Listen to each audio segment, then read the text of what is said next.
What is going on, guys? We are here for a special edition of the Bogey Free podcast for our next major of the year, the U.S. Open. I'm your host, Evan Cheney. Today, joined here by my normal co-host Matt Jones, but also by our friend Roger Casey. How you doing today, Roger? Hey, what's up, man? Thank you for having me on. Appreciate it. Of course. So you can follow him on Twitter at @DRogerCasey. You can follow his company at Fire Daily Sports. He is Fire DFS, and you can also sign up for a pass on the site Fire DFS with the coupon code Erin Hills to get 20% off a month pass to the PGA content on the site.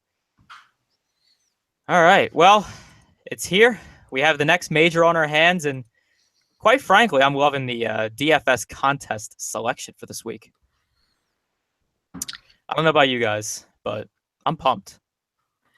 Yeah, it's looking like it's going to set up to be a pretty fun week. It's nice to have. Well, it's a little. I have mixed emotions because of the new course and half the guys I don't have stats for that whole scenario. But other than that, I'm super pumped. Yeah, I mean, this thing is buried within Wisconsin borders. All I thought they had was like the Packers. So this is quite it is quite an upgrade for them. Normally this is the part where we talk about last week's tournament, but I really just don't want to. It's just the MTFs were all I needed to see. Yeah, no kidding. Like, I was fine up until like Saturday, man. I only had the one cut. I had JT Poston, and the only site I played on was Fantasy Draft. So he was just my one scratch. But Saturday came, I look at my lineup, like, all right, Ryan Palmer, Sung Kang, someone else, it's just all gone, and it was just I'm not a fan. But yeah, we're here for this week at Erin Hills, and Roger, we'll go to you first here. Talk about the course and how the layout is and what we should be looking at in terms of stats. Well, it's the longest U.S. Open layout ever. So obviously you need guys who can get a little bit of pop out there. I don't think you necessarily have to do that to the exclusion of everything else, but it's definitely gonna work in your favor if you've got some length off the tee here. You've got 4 par 4s over 500 yards. I think all the par 5s this week are over 600 yards. So there will be some edge there, I think, for being out a little bit of ways. And then, of course, you've got pretty gnarly rough to either side. Now, there's some question of whether or not anyone's going to even have to worry about that much because the fairways are rather wide. So that helps a little bit with some of our more laterally challenged big hitters. But at the same time, I mean, if you get in that tall stuff, it's basically going to be a penalty shot. I saw today that the USGA decided after the 1.5 inches of rain they got yesterday to mow some of it down on about 4 of the holes, just because it was just so awful. It was literally not playable, no matter what your lie happened to be like. So interesting development there. I don't think it really changes much, but I mean, basically, I'm looking for a good combination of power, never hurts, and then good course management and what have you. So, I mean, are there any comps to this course? Like, all I saw was that one of the accounts that one of the accounts that I follow on Twitter, they had like somewhat of a comp to Marion in 2013. So personally, I don't really find like single year comps to be that effective because you're getting a sample of 4 rounds, which doesn't really tell you a whole lot. I mean, anything can happen in 4 rounds of golf. I'd rather have a good historical comp where I've got kind of a mountain of data to work with to be able to see how is someone systematically playing a golf course that's going to test this particular aspect of their game. And the best one I think of is Torrey. It's the longest course they play every single year on the PGA Tour. It is POA, so the surface is obviously a little bit different, but I think you're probably going to see a lot of the similar type of golfers succeed at Torrey, succeed here. When you're playing on a course that's 7,800 yards long, I mean, it's a fact of the matter. You got to be putting it out there or you're going to run into some shit. So I like Torrey. I also like Bethpage Black. I think it's another course that seems to set up very well for a combination of ball strikers and bombers, which, is kind of what I'm looking at here. I'm not going to exclude guys who are too short off the tee. When I say too short, probably the 285 plus is maybe about as low as I'm planning on going. But, it's another course that demands that sort of finesse and power. But then, of course, you can go back maybe your 3 past U.S. Opens. I mean, this course is about every bit as long as Chambers Bay. It's probably every bit as demanding in some ways as Oakmont, and then it's going to test your short game around the greens like Pinehurst number 2. So I think there's some relevance there. I think this will be a little bit easier than those tracks, but in general, it's still going to be a grind. It's the U.S. Open. They're going to set up the course to really test every aspect of your game. So, oh yeah, for sure. They do a very good job at that every year. Matt, I'll go over to you here. So we hear all that, all the hot fire Roger's spitting out over there. He's got to stay on brand. It's Fire DFS, so exactly. He's doing a good. He's doing a good job. But let's just talk about some so we hear all that with the courses.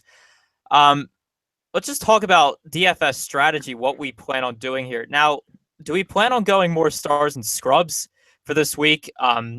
And then what type of golfer are we going for? Are we going for a safer guy? Or are we going for a more birdie bogey type guy like Luke Glover? My dude. Your boy. I already circled him for you. I already knew you were going to bring him up. But he's perfect. I mean, honestly, with what I've been looking at so far, I feel like I'm 100% positive that I'm overthinking this, and already Roger's paying off, because the term laterally challenged golfer is it completely describes my game as an actual golfer. So I am fully on board with that terminology. But yeah, I mean, looking through, if you're talking really going stars and scrubs, like going deep down, like who could you possibly feel comfortable with after a certain? It's going to be tough to really mash in like 2 top tier guys and then just pick from some of these random people that you never heard of before. So I'm leaning towards a little bit more balance. But I guess we can sort of get into that as we go through, because I think it'll show up with who I'm on a little bit. That it just seems like these $7,000 and $8,000 guys, there's quite a few good options this week. So, I think the pricing is reasonable this week. I think it's better than it has been in the past for a lot of these guys. Like it matches up reasonably well with the Vegas odds and things like that. So, I'm still trying to make heads or tails of all this, because at one point they're like, oh, I can't, we can't get the ball out of the fescue. And then the next guy's like, but the fescue's all the way over there. So I'm like, what the hell? What am I supposed to do with that? The one thing I do like about majors a lot, with what the DFS sites do, always very light. I don't know if you guys noticed that, but they always loosen pricing a lot during these majors, because they know, you have all these guys that get qualifier tickets through other sports, and they're just playing golf for the first time. So right. I do like that the pricing is a lot more loose than on typical weeks, and it does allow slightly easier stars and scrubs, because as I scroll down, I do find, some of the mid 6K guys are good, I think.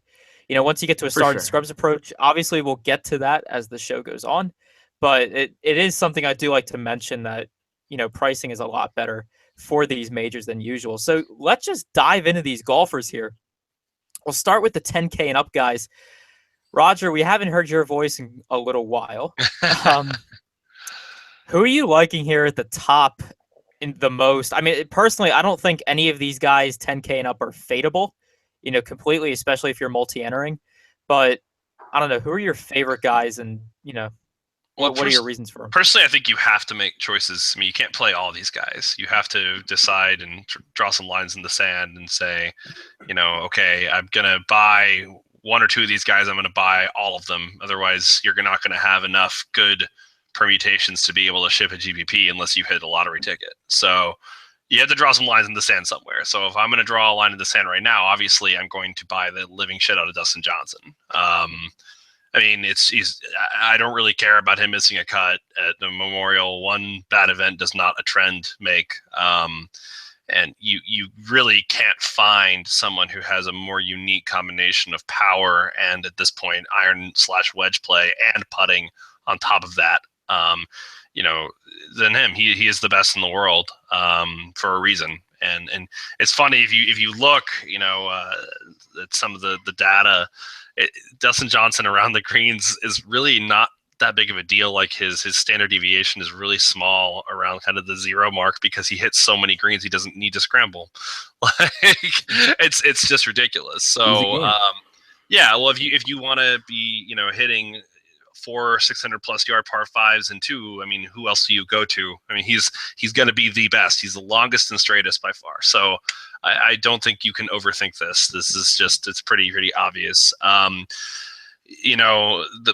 The real kind of question here, I'm almost thinking this like baseball, like he's my SP1, like who's going to be my SP2. And all of these guys are just disgusting in their own rights. I mean, you could make a really good argument for any of them. If I had to pick a second one, though, I mean, I'm going to go for the second guy, which is Jordan Spieth. Has been playing far better tee to green golf than he was earlier on when he was on his little miscut extravaganza streak there, which was frustrating for everybody. But you got wider fairways, so he's got a little more room to work with, even though that really didn't stop him at other spots where he's been pretty good. But he's a grinder, and that's the mentality you have to have at U.S. Open. That's why he won Chambers Bay. He didn't have a great showing at Oakmont. I mean, he still got through the cut. He was okay, but I think that length is kind of immaterial to Jordan Spieth. I don't really worry about that kind of thing with him. He's just so solid in every phase of the game once he gets off the tee, and as long as that ball is somewhere in the fairway, I mean, he's going to be deadly, regardless of the length. So I think those two are, and I know that seems really obvious, but those two are my guys. So, okay, yeah, Matt, yeah. I'll pivot the same question to you. I mean, I know you definitely like someone at 10-3. I see. Oh, yeah. I see it. I mean, how could you not? But I'll give you the platform. Just quickly, just sort of piggybacking off what Roger was saying, like with Spieth, you're. Like the only thing you can really say is he's not that long off the tee, yet he's, I think, second right now on par 5 birdie or better. So it's not like it really affects him terribly. As the week goes on, he's still going to find a way to make birdies. So that's definitely not something that I'm concerned about. I just pulled it up. He's third in par 3 birdie or better, fourth in par 4, and second in par 5. So I mean. If you want to fade that guy, go for it. But yeah, I mean, I will always have my affinity for Jon Rahm. I mean, again, sort of the same thing as what Roger was saying about Dustin. Yeah, he missed a cut. Great. He's been probably the second best golfer in the world this year. I think you can make a decent case for that. So I'm definitely going to have a ton of Jon Rahm. And I think it's worth noting, I tweeted at Fanshare before too, and they were going to look at this for me, but he's at I think 30% or 35% negative sentiment for the week, which I feel like is wild. I would love to hear Roger's opinion on that. So this is going to sound kind of nuts, but part of the Fire DFS philosophy is we don't really care about ownership. Right. We completely ignore it altogether, and so his sentiments really don't bother me. I honestly all I care about is how do I think he's going to do at the event. Do I think Jon Rahm is going to do well there? Yeah, absolutely. I have no reason to believe he won't. He, just like Dustin Johnson, he had a shit performance. Right. It was just a bad week. He actually played quite well off the tee. His iron game just let him down. It was the only time this entire year that's happened. I mean, other than that, I think it was Phil's brother, quit his job to be his manager for a reason, because he said the guy has no flaws in his game. And that's at at the age of like 22 now, right? So yeah, he's just disgusting, and he's got great poise. I think the only knock on Rom really this week or any other week is that he plays with his heart, and it's always been sort of it's not a great thing to have at the U.S. Open. I think Phil put it best: is you either need to be really smart or really stupid to be really good at golf. And he doesn't say anything about your emotions there, but it can get in your way. We've seen a lot of emotional golfers have a lot of ups and downs. I mean, look at Keegan Bradley. Look at Phil himself. I mean, plenty of guys in this game have ridden that roller coaster like Sergio and have watched it sort of, prevent them from being great. But even with all that fire, I mean, he comes right out and ships Torrey Pines and has been so close in so many events this year to taking down. I mean, Christ, what he did to Dustin Johnson in match play was unbelievable. So yeah, I think he's definitely ready for this kind of stage. I don't have any concern about him. I mean, he looked great at Augusta until the last hole. So there's none of that narrative street shit for me. I think he's a great play regardless of his ownership at that price. So yeah, for sure. I think that's definitely true. I mean, I'm just shocked that so many people are feeling that negative about him after, reasonably, he's had like what, 3 or 4 bad rounds of golf this year. Like, people have really short memories. I mean, one of our plays for the Fire last week was Rafael Cabrera-Bello, and like I really liked him because if you really looked at his rounds, he just had one really bad round. He hit 7 greenside bunkers, and he missed all of them. He missed all of his sand saves, and he lost like 4 shots putting. And the next round he came back and shot 1 under. I mean, he was fine. It was just a really shitty round of golf, and sure enough, comes right out and finishes 4th. I mean, so people tend to overreact to, a very bad performance. And I mean, like I said, if you really want to get game theory on it and think about, hey, negative sentiment, let's play to the low owned big hit, then yeah, sure. I mean, you could make that argument, but honestly, the reason to play John Rahm, in my opinion, this week is because he's just fucking sick. He's like a mini DJ. I mean, he's long straight and does everything pretty damn well. So. Yeah, exactly. And that's kind of what I was getting at too. I mean, if there's going to be people that are really scared off by that, I'm perfectly happy with that, because I would have played him if it was 100% sentiment and he was the highest tag out. You know what I mean? Like there's not much that's going to stop me from playing him. Outside of that, I mean, it just seems again like, one name I do want to pop in there for a sec is Ricky Fowler. It doesn't seem like many people are talking about him, right? Just because of some articles I've read, some podcasts I've listened to. Fowler just isn't being talked about a whole lot, but yet the fan share tags say otherwise. I mean, I don't know. How do you guys feel about him this week? Well, that's really the question. He's another guy who talk about the opposite of John Rahm in terms of mental game. I mean, he's extraordinarily resilient.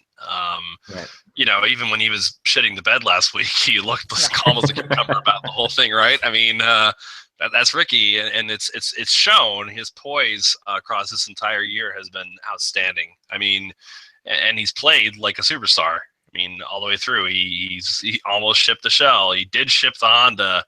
He almost shipped the friggin' Memorial. I mean, he's just been on point and on tough courses in good fields. I see very little to dislike about him.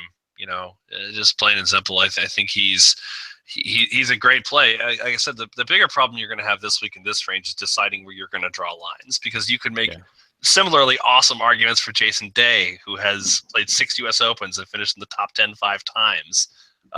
Or Rory McIlroy, who arguably is probably top 3 in the world at this point, top 4, and has been pretty much lights out when he's played, and has more power than just about anyone here not named Dustin Johnson or John Rahm. So that's the real question that I think it comes down to, and something I'm working with my subscribers on is deciding which of these 6 guys, or which 2 or 3 of these 6 guys at the most, you're gonna kind of drop the hammer on and say, this is my guy. I'm gonna buy the shit out of him and hope for the best.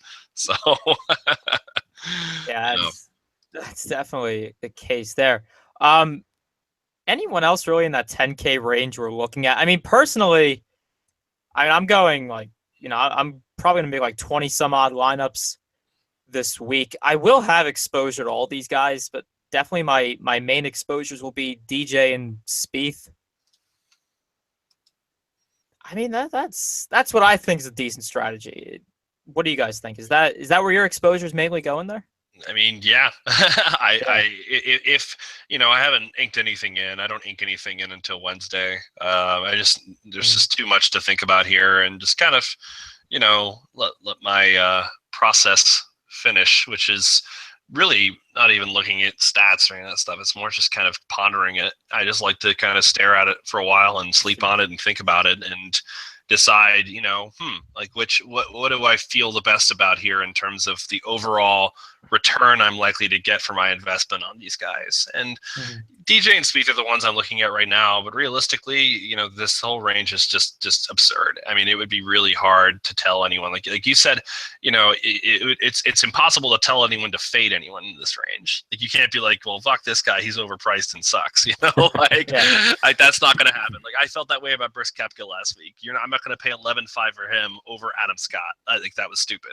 Yeah, that's ridiculous. Yeah, I'm sorry, he's not a better golfer than Adam Scott. That's just not true. No. But when you look at this, ultimately, it's a bit of a gamble. I mean, for what it's worth, other than maybe Dustin Johnson, and even he showed chinks in the armor at Memorial. So, you are basically saying, dear Lord, please let like my two guys be the ones that finish like 1-2, and that's about all you can really do in this range. I mean, that's. Oh, yeah, for sure. And I do think you're going to have one of these guys, or at least two of these guys in your lineups to win a GPP. So one thing I will say, though, is that there is a reasonable argument here if you didn't want to go the DJ Spieth route, because you do have, like you said, some rather flexible pricing, is that you could make the old Day Fowler Rom stack, or even dropping down the Day Fowler Rose, Ricky Fowler Rom Rose, and you can get away with that a little bit easier. Or even you're throwing some Rory in there, and you can get a triple stud stack kind of thing going, and it won't make you have to dip into like the nether regions down here, which you really can't do that. That's just not going to work. So I mean. For sure. I think there's a little more flexibility there, and that's something I'm still considering doing. I haven't decided yet, but there is a really good argument if you can have three of these guys who are probably not that much worse than Spieth and Jay. That's probably better than having two in some scenarios, depending on what you can fit in the bottom end for that. You know what I mean? So exactly. Yeah, I mean, for me, I'm sort of leaning. It's impossible. Like, I can't actually say the words like I'm not going to play DJ or Spieth, but like in my heart of hearts, I want to be able to just pull the trigger and go like Rory Rom and like mix and match and figure everything else out. Mm-hmm. But I don't know if I'm going to be able to actually click that and submit something into DraftKings. But in my head, that's where I see things going, hopefully, but we'll see. I mean, again, we gotta get into some of these lower price guys so we can see how we can fit two of these top price guys in. Yeah, and anyone who is currently watching the live stream right now, we do have the chat open, so if you'd like to ask some questions, of course, feel free to do that, and we'll make sure to answer them at some point during the show. All right, so let's jump down to these 9K guys. There's 4 of them, so we can run through them relatively quick. We have Rose, Matsuyama, Stenson, and Koepka. I'll start off with you, Matt. Like, who's really popping off the page here, if anyone, in this 9K range? I mean, I can't keep a straight face and say Stenson. Like, I don't know. I'm not there yet. He hasn't won my good graces back yet. I'm really focusing in on Rose and Matsuyama. I don't really think that Koepka, again, like Roger just said last week, Koepka was priced higher than Scott. He is again this week, and I'm still not going to play him over Scott. So that's sort of where I'm at right now. I just think that with Matsuyama, the way that he plays tee to green, if his putter runs even a little hot, I think he has a chance to win almost anywhere. So that's kind of how I'm viewing him this week. What about you, Roger? Full bore Rose here. I'm intrigued by Henrik Stenson. The thing I don't like about him is that I like I'm all about course fit, and I really like a guy like Stenson in a place where I think his 3-wood comes in handy. You know what I mean? Yeah. Like I want him to be able to rip that thing off the tee on every damn hole, which is why in hindsight, and I don't think I owned very much of him last year because I don't think he'd been playing that well before the British, but that was a course where a 3-wood was a go-to on every hole, right. And of course it paid great dividends. It's also, shown up at places like the API and other spots where Stenson has historically done well. But, there are courses where Stenson does not do well every year. One of them is a place like Augusta. He never really plays very well at Augusta. It's just a problem for him. And part of the reason is that guys who do well at Augusta tend to be hitting driver and overpowering the golf course in a lot of ways. And I don't think that's Stenson's game. So I have trouble pulling the trigger on him here, although it is an intriguing price, and I do like the rest of his general skill set. So that would probably be the only inhibitor I would have. But yeah, Justin Rose is just a great player. I mean, he's very versatile. I mean, and it's shown because he's won a U.S. Open at Merion, which right. if we're to believe that is a comp, which I could reasonably see, although I think this course is going to be easier than Merion was by far. Then Rose would obviously be a natural fit in that regard. He's plenty long for a course like this. He's a good grinder. He's just the full package at a discount price. So I can't argue there. And I like your take on Matsuyama. He is, when he's playing effective golf, which for what it's worth, he's been not great since Phoenix. I mean, like he's been okay, but he hasn't been like the promised Hideki bot we all thought we were going to see after that, where he was like striping, 85-90% of greens, just destroying everything. He's been a lot shakier since then, which is not encouraging. I would have really expected a better performance out of him at Muirfield. So I guess it gives me some pause on him, but I still love the play in theory for sure, and I think he's definitely got the potential to do great. But yeah, Rose is going to be my guy in this range by far.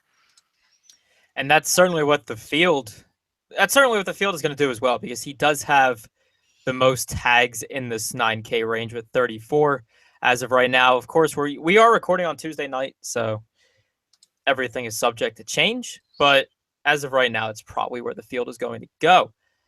Any other takes? Any other takes here on this range, or can we move to the 8K guys? I have nothing else. I think we're good with. I just want to make sure I don't want to leave any opinion hot taked. No. So, all right. So we'll jump to these 8K guys. We have Adam Scott, Brandon Grace, not Phil Mickelson. Paul Casey. Phil, if the weather's gotta get some rain. Yeah, that weather delay happens. You never know. He could be on the Concorde. That is an interesting theory, though. Paul Casey, Justin Thomas, Bubba Watson, Jason Duffner, and Daniel Berger is who we have here. So yeah, Roger, I'll hand this one off to you first. Who do you like? I mean, Adam Scott. I have had some hot takes on Adam Scott previously on this show. Yeah, I mean, I think this okay, let me put it this way. This pricing of Adam Scott is what makes me move my money to FanDuel and Fantasy Draft. I'll just put it that way, because this is stupid. Adam Scott is way better than this. He's definitely better than Brooks Koepka. He's, in my opinion, definitely better than Hideki Matsuyama. Stenson is kind of more borderline. Then you could make a decent case there. But to pay this price for Adam Scott, I mean, everyone in the field should own him. If you don't, then you're really overthinking it, and thank you very much for your money. I mean, I would say that there are very few universes where Adam Scott does not make the cut here at the very least. Not only is he long, obviously he's one of the best tee to green golfers in the game statistically, and just watch the fucking swing, for God's sake. You've got bent grass greens that they're quick. They're supposed to be rolling about a 13, but from what I understand from a lot of the golfers here, I mean, you can make putts on these things. It's not going to be like the mayhem of the Piners number 2 or the cauliflower of Chambers Bay. I mean, you can actually drop putts, which is why they're saying it could actually get, reasonably under par here, high single digits or whatever. And once you kind of take the bad putter out of the equation, I mean, Adam Scott becomes absolutely insanely good. I mean, he's the true alpha and omega of tee to green golf, not named DJ and or John Rahm, I guess you could say at this point. So 8,800, I mean, Christ, lock him in. This whole range is actually pretty good. There's some good stuff here. I obviously am a fan of Jason Duffner. I've been riding that horse all year long, considering he only really, Daddy. Yeah. I mean, he missed a cut way back in the winter, but the only other cut he missed was when he had that shit ass draw at Colonial. Which, whatever. I don't care. I didn't play him that week for that reason, and it worked out great. But he very, very steady tee to green. Maybe not the kind of power game that you see out of a guy like Scott, DJ, what have you, but not going to make a whole lot of mistakes. And again, not the best putter, but again, if we're on these kind of nice, smooth, speedy rolling bent greens, he's probably going to be just fine. But yeah, those two are two of the main ones that I'm really interested in. There's a number here, but I want to leave some more for you, Matt. So yeah, I mean, I'm definitely with you on those two. I'm always on the Adam Scott train. Like you said, especially with this price is ridiculous. But I mean, I don't know. Am I crazy for liking Paul Casey too this week? I mean, if it's yeah, it's another stupid price. I mean, right? Like 8,400 is absurd for how good he's been. I mean, it's a little disconcerting what he's done at U.S. Opens over the years, which is weird. But I'm not going to let that get me off him. I think he's still, he's still disgusting in every way you would need him to be to do well here. Right. I mean, his last 5 starts, I think he's the worst finish he has, like 22nd or something like that. So he's definitely been in good form. And you're right though. It is weird that he wouldn't necessarily perform well historically in U.S. Opens, because you think of like doesn't really make mistakes, avoids bogeys, sort of grinds out pars, scores when he can. Like that sounds like a pretty good recipe for U.S. Opens. So, but I mean, I'll definitely have a little bit of him. But I mean, obviously nobody's playing Phil, like unless you are just stupid and you want to be like really cute about trying to be like get him on like 0.2% or whatever, because he, the delay comes through and he actually flies to the stupid tournament. But I don't know. I don't want to like Justin Thomas because I don't think that this is like the best place in the best spot in the world for him. But like, I just kind of always like Justin Thomas. I don't know. I'm trying to talk myself out of it because I know it's probably like a negative EV move for me. What I'll say about Justin Thomas is that if I were going to pick a U.S. Open course to play Justin Thomas, this would probably be the one. Don't do it to me, Roger. Well, to be fair, I mean, if you want to pull the trigger there, to some extent, I understand why you would. I'm very encouraged by how he played at Muirfield.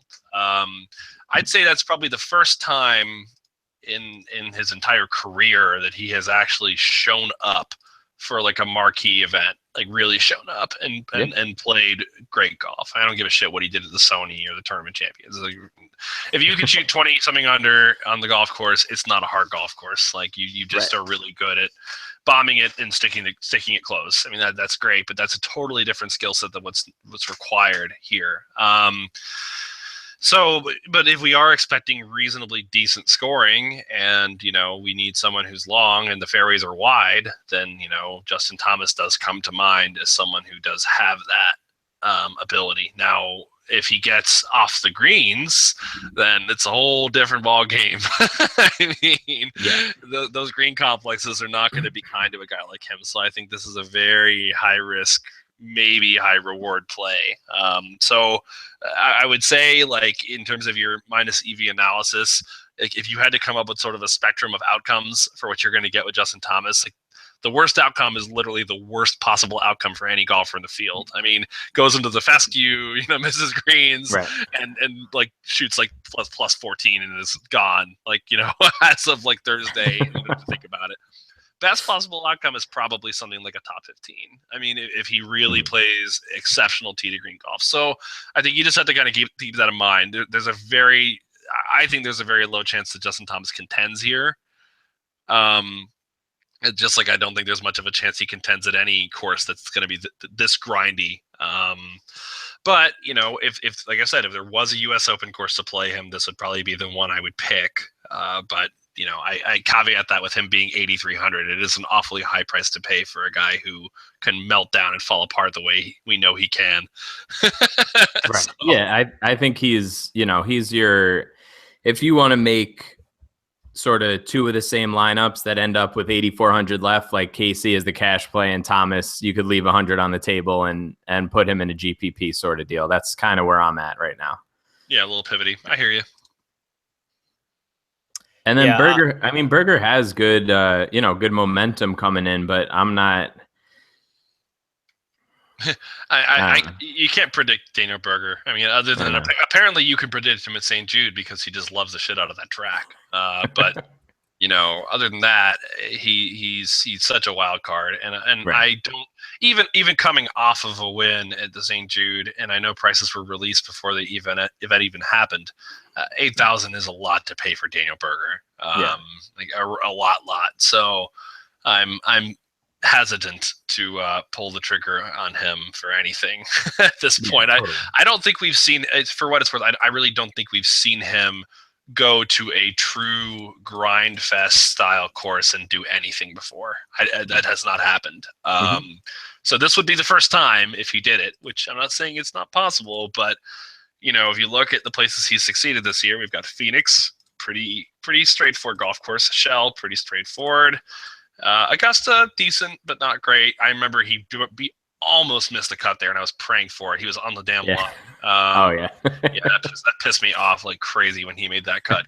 It wasn't because he made it; the line just pushed down. But and then St. Jude, which is a bit more grindy of a golf course, but it's nothing like what we're going to see this week. So it's totally Yeah, I don't see any reason to expect that Berger is going to show up on a big stage like this on a very grindy golf course and play suddenly a different class of golf.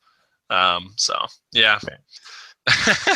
Yeah, no, I totally agree. And like I said, coming off the win, is great, but it's not even close to the same kind of course. So yeah, I definitely agree with you there. And just going back to what you said about Thomas, like around the greens, I don't know if you guys saw this, but I think it was Wee Kim. I think it was on his Instagram, put a picture up or a video up of him trying to get his ball out of one of these greenside bunkers. And it's like this little like undulation in the bunker, and you literally can't even aim at the green from where like the way that the angle was. Like it was wild. I go, if you guys are listening or whatever and you haven't seen it, go to my Twitter. I retweeted it.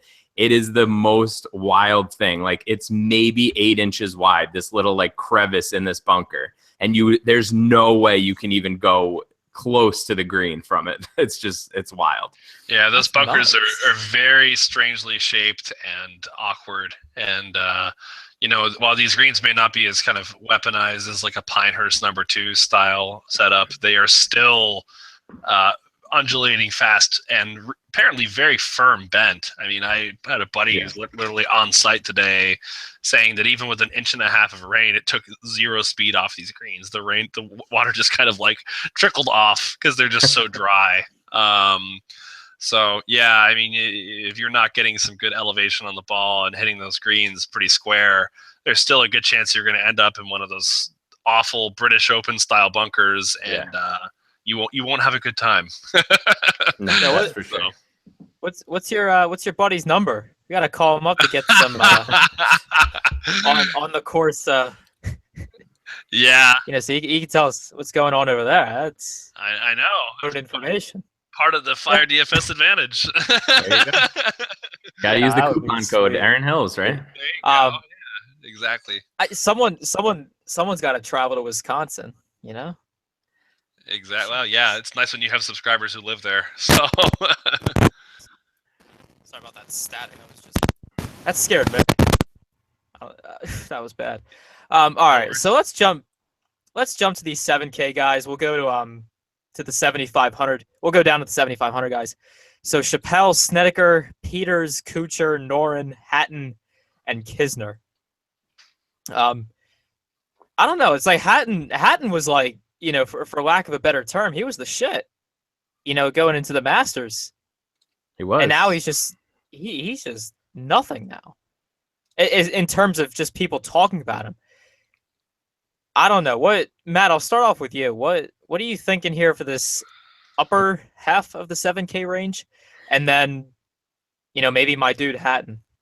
I mean, I feel like it's trending towards me having all the Peters. I just think I don't know. I don't know what, Roger, I don't know what your opinion is on like comparing salaries and Vegas odds and stuff like that. But he's pretty low priced compared to his Vegas odds in this range. So like you're looking at like Hatton has the 44th best odds to top 20 and they're what, $200 apart, and Peters has the 12th best odds to top 20. So those kinds of things sort of make me open my eyes a little bit. Peters has okay distance off the tee, and he's a good ball striker, so I'm kind of leaning towards him. And then my boy Kuchar, the anti-brand play, but I don't care what it is. We have this conversation every week. I don't care what it is. I don't care what the course is. It doesn't matter. It doesn't seem to matter anymore. Like I don't know what the deal is, but I just feel like, yeah, maybe he won't have the highest of upsides, but he just doesn't miss cuts. Like, and listening to Roger was on, where were you on Tour Junkies? Probably maybe a month and a half ago, listening to you talk about that sort of got me onto this like mode of thinking of like, yeah, it's great if these guys have upside, but like if they miss the cut, then you're kind of screwed no matter what anyway. The entire no upside narrative on Kuchar it's nonsense. I mean, right. he finished 4th at Muirfield, 12th at Colonial, 9th at the Byron Nelson. What more do you want? I mean, like right. the guy is like he's sick. I mean, it's the Skechers. That's the problem. It's the Skechers commercials that just completely ruined his brand. I don't know what it is, but his brand. I'm sorry to cut you off. No, his brand is entirely dedicated to the be as close to a dad brand as possible.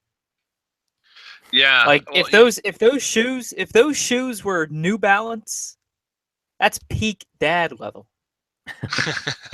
Like yeah, for sure. Well, I don't know what it is. Either way, I find myself weirdly having to defend Kuchar more than I would like, and I don't understand. I really don't understand that because, look, I understand. He's had a few shaky moments this season. Obviously, a couple of odd missed cuts. Weird stuff. The nice 81 blow up at Sawgrass, not fun. But other than that, I mean. He's Matt Kuchar. He's not going to make a whole lot of mistakes, and he's the reason to like him on a course like this is that he's used to this. He's probably the only guy under 285, I'd say, on average that I'll even be touching, and the reason is that. This is his game. He's used to having, maybe with a little fairway roll, and we'll see if there's any of that after all the rain. He's probably going to be like 220 out on some of these holes, but you know what? If you had to ask me if I wanted Dustin Johnson or Matt Kuchar with a long iron, I'm going to take Matt Kuchar all day. And the reason is that Matt Kuchar hits a lot more long irons than Dustin Johnson does on the golf course. And he gets up and down basically every goddamn time. Yeah. that's his game. He grinds it out, and somehow he manages to make birdies where other birdies shouldn't be had. But yet there he is, and he finds his way. And it's like everyone's always surprised by it too. It's like, there's Matt Kuchar with another backdoor top 15. How did that happen? Like, well, maybe if you fucking paid attention, you'd notice the fact that this guy is legit. And he has been for his whole goddamn career. So I don't know. I think he's a great play. I do like Thomas Pieters. I think he's actually longer than you're giving him credit for. I mean, they've called him the new Belgian bomber. And it's. Yeah, well, and it's shown. I mean, you look at where he's done well at a place like Riviera, where Dustin Johnson and Bubba Watson in the past have done well. That's a very good prototype mold. It's a tight golf course too. So imagine him with more room. Augusta. I mean, obviously, there's some guys that have been able to get around that course without the length, but it certainly doesn't hurt. Right. was in contention there the whole way. Yeah, I think he's an excellent bargain here.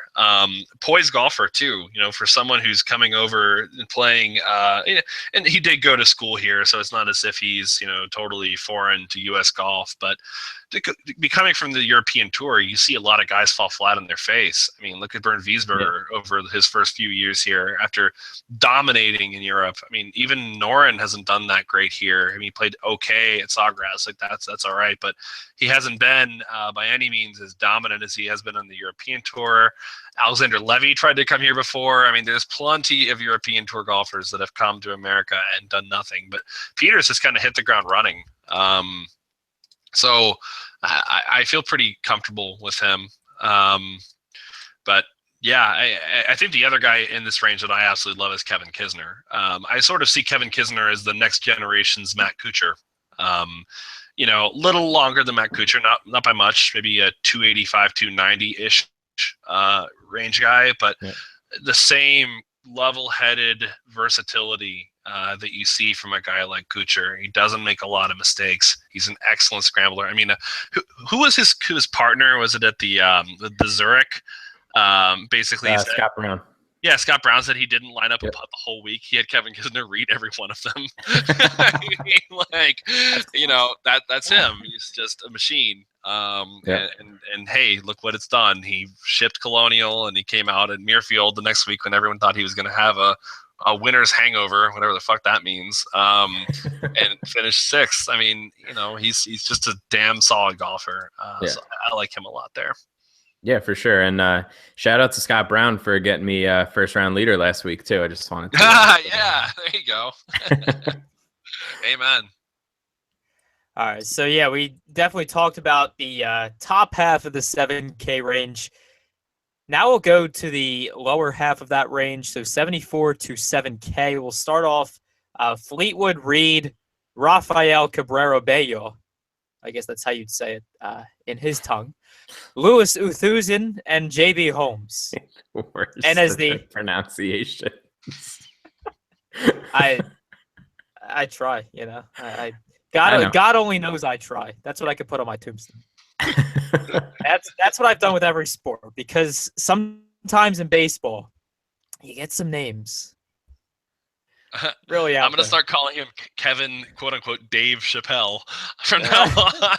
I like that one. I did that. The first pods I did with Matt, I did that. I called him Chappelle. You did it this pod too. Yeah, I was gonna say you did it 3 minutes ago. What I'm saying is, I did it way back then too. So it's like nothing's been fixed. Like nothing's changed in the however long we've been doing this pod at this point. So it's like, why change? Just keep the brand, give everyone a good laugh. Fair enough. Maybe spew some good golf rhetoric. I hear you, man. Yeah. All right. So as we talk about as we sort of go through like the bottom half of the 7K, like I don't know. I mean, I have this soft spot in my heart for Tommy Fleetwood because of what he did to make the cut. I think it was the Arnold Palmer. Oh God, I remember that. I had him in cash. He went like, oh my goodness, he went like 76, then 66 or something outrageous. Yeah, it was a huge saver for at least one of my lines. Even though I think Henrik Stenson spoiled almost everything that week, so it didn't make a difference. But anyway, go on. No, but so I mean, objectively, I'm not.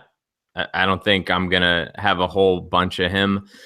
Cabrera Bello, who you mentioned before, I feel like has been. I mean, how can you really? He missed the cut a couple weeks ago, but 3 of his last 4 starts, he's been great. So he's somebody I'm definitely taking a look at. And then, I mean, as we go through a little bit, I can turn it over to you. I like Gary Woodland a little bit too this week, but who else are you looking at, Roger? Personally, I still don't think, even though I wasn't that impressed with him at Muirfield, you can't go wrong with Brendan Steele. Especially, again, when the recipe for success is long straight. That guy is pretty much the definition of that. Yep. So I'm a fan of him. I think, same arguments that go for a lot of the guys we talked about go for him as well. When you take a lot of the difficult putting out of the equation, that helps a guy like Steele. I mean, the only problem with him is that if he's missing greens, then you're in trouble. Right. So I like him reasonably well. It's a very cheap price to pay. I am a fan. Finally, I'm a fan of Louis Oosthuizen's price. My God, finally we get him at a place where I don't feel ridiculous paying for him. I mean, just so many damn events where I've been like, I'd love to pay for you if you weren't, like more expensive than Adam Scott some weeks. What have you? And we finally get him somewhere where it actually makes sense to grab a guy like him. Very well-balanced game in general, plenty of length for sure, and has been very effective. The way I kind of think about Erin Hills is it reminds me of sort of a really long British Open course, right? There's no trees, huge, disgusting fescue off to the sides, but it's pretty wide. As long as you don't go insane, you're probably not going to get into too much trouble. Right. It's just a lot longer than your average British Open golf course. So, and I don't think that's going to be a challenge for him. So given what we've seen from him at those types of tracks, I can imagine we're going to be hopefully seeing some similar sort of excellence out of him this week. I wouldn't be surprised. It's hard to ignore Schwartzel here after what we saw last week. The putter really helped him. He gained 7 strokes putting last week, which is a lot. Like a lot. So I think his position was inflated substantially by those kind of numbers, and I wouldn't expect to see him replicate that sort of performance again.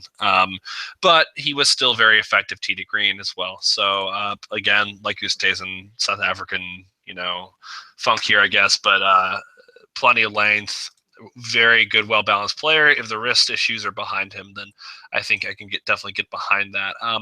Last guy here, disappointing Sunday last week, but Mr. Francesco Molinari, or as we call him at Fire, Franvestite.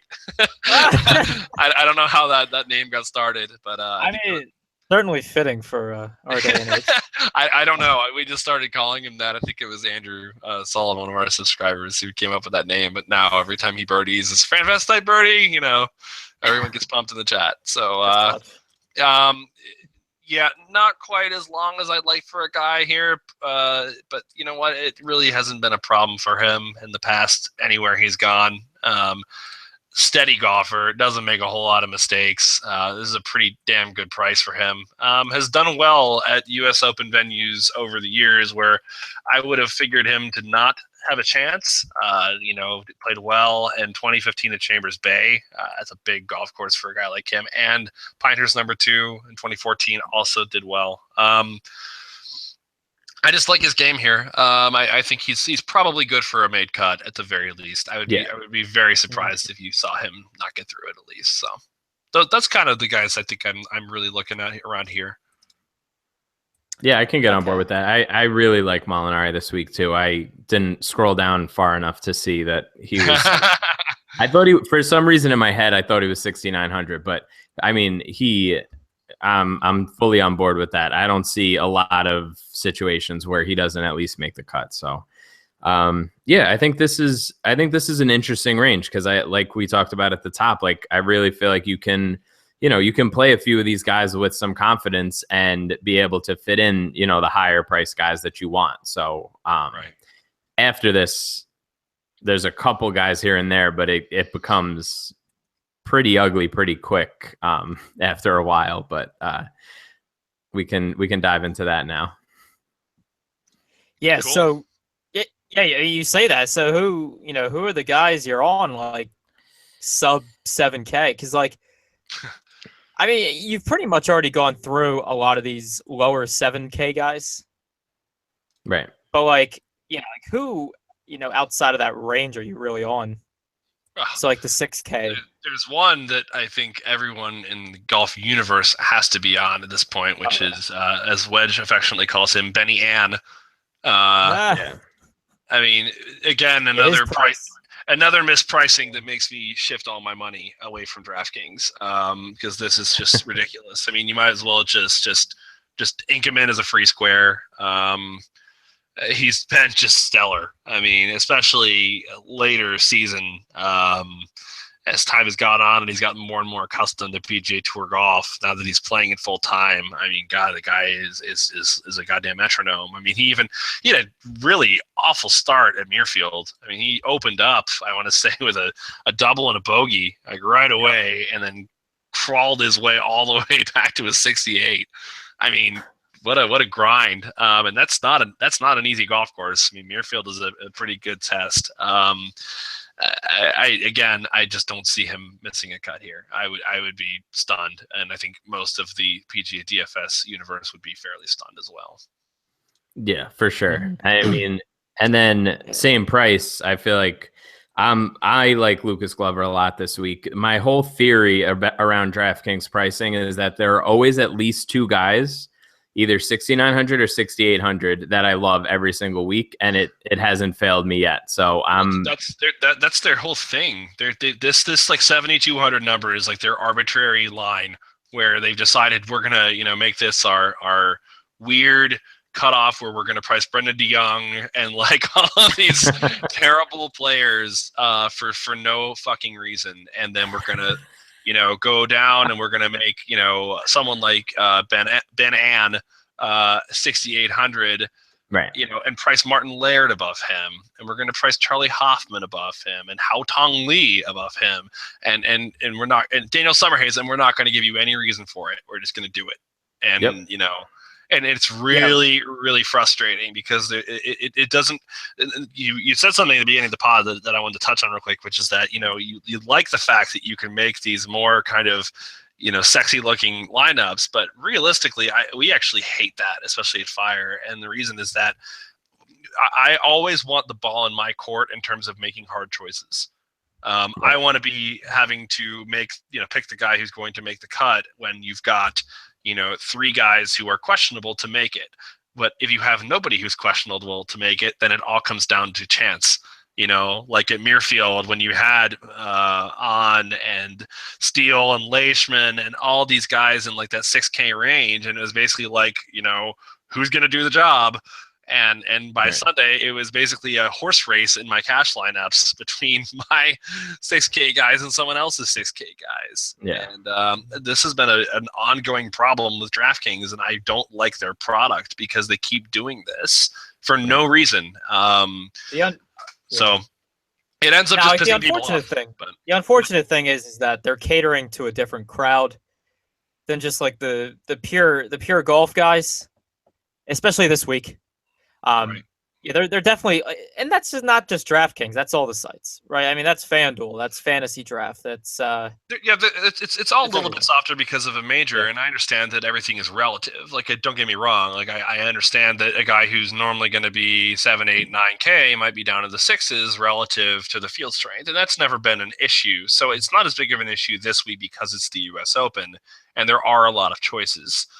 It becomes more of an issue in a week like, Muirfield, or even last week when you had Peter Uihlein at 72, and like, who cares if he MDF'd or not? The fact of the matter is, like, almost 80% of the field bought him because it was a stupid price. Right. So point being is it's just dumb, but you don't see that on FanDuel and Fantasy Draft every week. This week you see it because it's a major, but most of the time those guys are actually giving it pretty tight. You have to actually make some tough decisions, especially Fantasy Draft. Those guys are unforgiving, and I love it. It creates such a better edge for an actual player who wants to invest the time and think about it. So and rant, but no, I mean that's definitely one of my it's probably my favorite site at this point to play on, just because they have sharper pricing.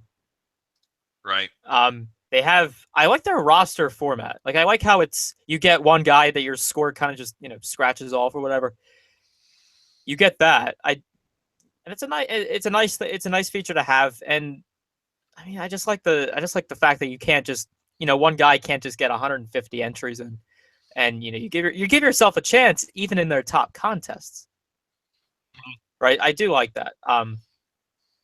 But yeah, that's just my preference, but that's certainly something we find with the pricing for the U.S. Open. And speaking of Leishman, because I know we brought him up, how do you guys feel about him this week? Because he is going to be mega chalk if fan share tags are to be believed. And he should be. Yeah, absolutely. He absolutely should be. It's ridiculous. Why wouldn't he be? This is probably one of the worst. No, I'm just saying, Yeah. Yeah, I mean, 6,700, I mean, for a guy who's been steady as can be and shipped the API, I mean, the only place he's missed lately was Sawgrass, where you weren't going to play him anyway if you knew what was good for you. I mean, that's not a Mark Leishman track. He's long, and apparently he's figured out a lot with his game in terms of, hitting greens. It's the irons that seem to have really come around for him. So, yeah, I mean, pretty good price. I think I'll be owning some Leishman. I'm just double checking because sometimes some people like to get cute with game theory. But might not be. But see, here's the problem: is that how do you even game theory that? What are you gonna do? You're gonna pick, you're gonna pick Ernie Els. You're gonna take Shugo Imahira at the same price, No, I mean at that point, a lot of people might prefer, maybe a balanced. Because I know, Matt, you were talking earlier how you do prefer a balanced lineup this week, and maybe a balanced lineup doesn't necessitate a $6,700 golfer this week. Yeah, I mean, as if you're talking to me about a GPP because of these crazy prices, whatever, game theory wise, if Leishman is going to be that heavily owned, and you have, a little bit above him, you have Byung-Hun An, who's going to be heavily owned. I think that's going to be a stars and scrubs staple. That's going to be, you start with those two and you diversify with the high price guys. So if I want to differentiate, I'm leaning towards sort of sticking to a little bit more balance, mid sevens to the 9K range. But again, it's kind of 6 one, half a dozen of the other at this point.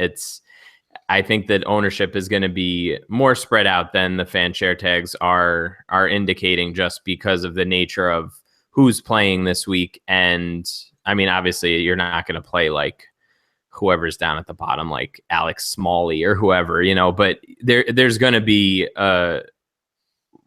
within a limited pool, there's going to be pretty spread out ownership, I think, with a few exceptions. So I think you just kind of got to, like we said at the beginning, you have to sort of plant your flag on some of these guys and, just make a decision, because being wishy-washy with softer pricing like this isn't going to help anybody. Yeah.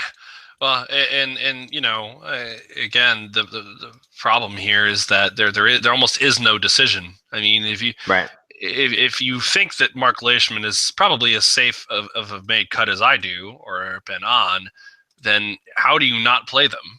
Right. I mean, really, how do you not? How do you possibly get away from them? Because your alternatives don't make any sense. Especially if so just doing a little exercise here. If I take Leishman and I put them in a lineup, then instantly my average left over is over 9,000. So the world is my oyster at this point because I can stack Sergio, I can stack Rom, I can even stack Rose with this, and I can still have one more slot where I think I might be able to even fit Chris Wood. No, I think I'm 100 short, but point being is that you can build absurdly good high upside lineups with guys who are pretty good, good shots to win.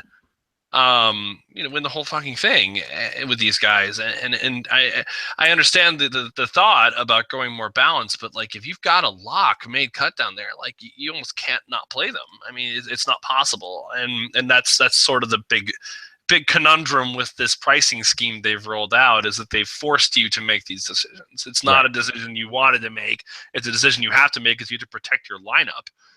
Because if these guys do what you expect them to do, and Ben On, with the way he's been playing, how do you expect him to do worse than like at least a 30th? Or he's been a tee to green animal. So if you've got a lock 30th or better there, and it is the U.S. Open, so it's possible it could not happen. But if it's a lock, you can't not play him. Mm-hmm. You can't do it. You really can't. I mean, unless you're going to build like 150 lines and go crazy, you got the bankroll to support that. Then you almost have no choice, especially in cash. You really have no choice at that point. So yeah, 150 lines though, not going to work for a lot. Just for a lot of these contests, because on DraftKings at least, a lot of them are 20 max entry.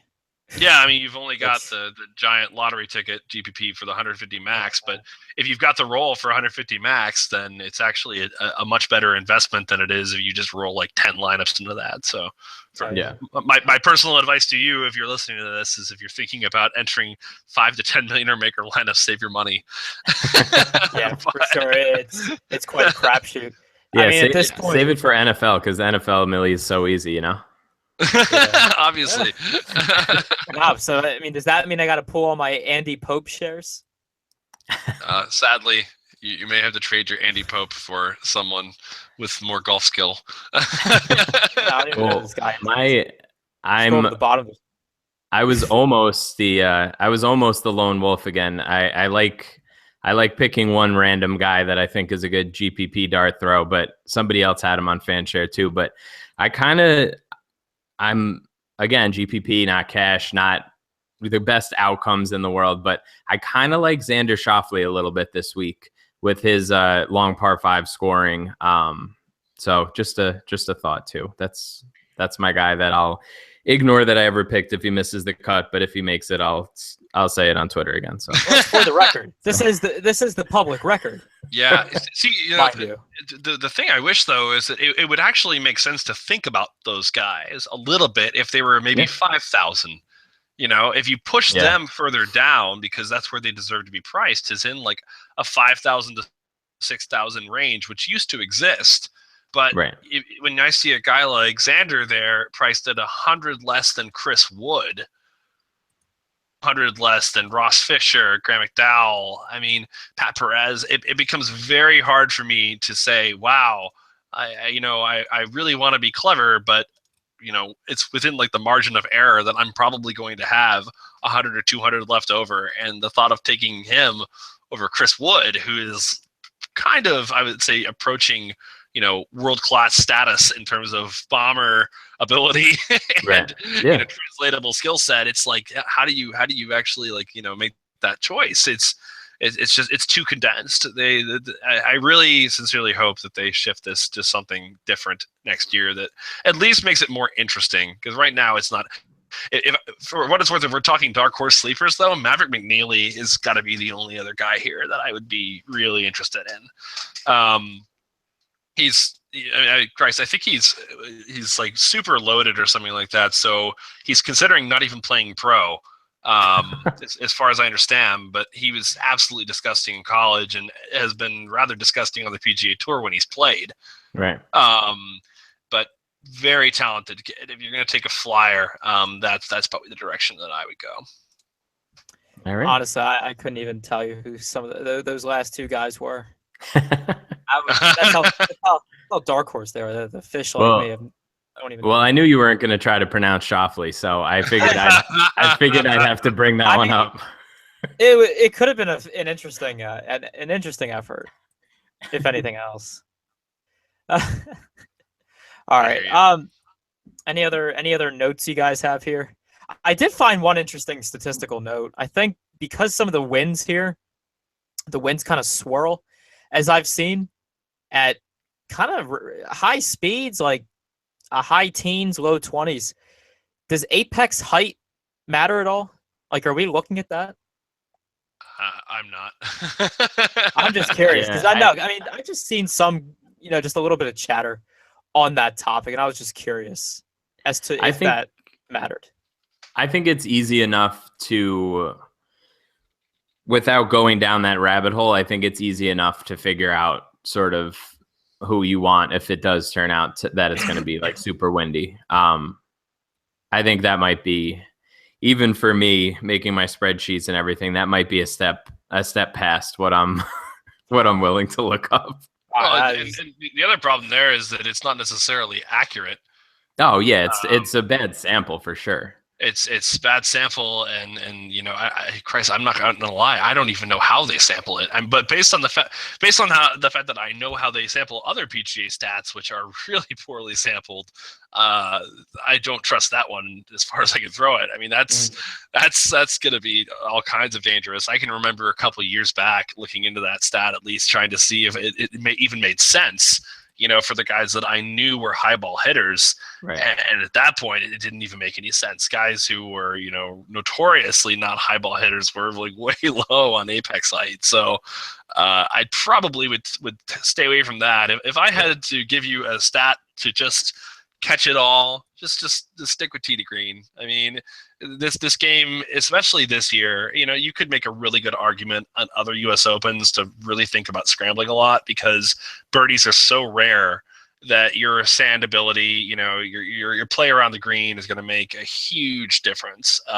But this year, if we actually think that we're going to see a higher birdie count with the wider fairways and more ability to get to the greens, then tee to green play is really where it's going to be at. I mean, he who hits 65 to 70% of greens and at least gives themselves a reasonable number of birdie looks is going to have the most success at this golf course. And it's as simple as that. People try to make it really complicated, but I think it really does come down to that. That's what it is. The putts are going to drop when they will. Who knows? Schwartzel can gain 7 strokes putting. Russell Henley can gain 12 and a half like he did at Shell. I mean, shit happens. They're gonna drop sometimes they're not. But if you're not on the green putting for birdie, you're not going to make birdie. So yeah. And then if it's going to be windy, kind of the bottom line, in my opinion. If it's going to be windy, you just play Shane Lowry, so it's fine. There you go. All right, so I guess that wraps it up for us here. Awesome. Yeah, it's a good show, fun stuff. Yeah, thanks for coming on, Roger. We really appreciate it. Yeah, sure. A lot of fun.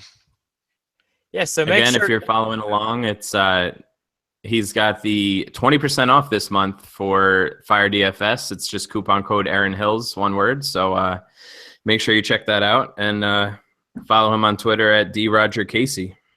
Yep, I'll be doing a Periscope here actually in the next couple minutes to follow this up. So tune in if you want to talk more golf and whatnot. I'll be giving away a free hat tonight too. Yeah, they're pretty cool. Free looking, hat. So. Yeah, free hat to the best question as judged by me. So we'll see. But appreciate you guys for sure. Yeah, thanks a lot, Roger. Appreciate it. All right, cheers.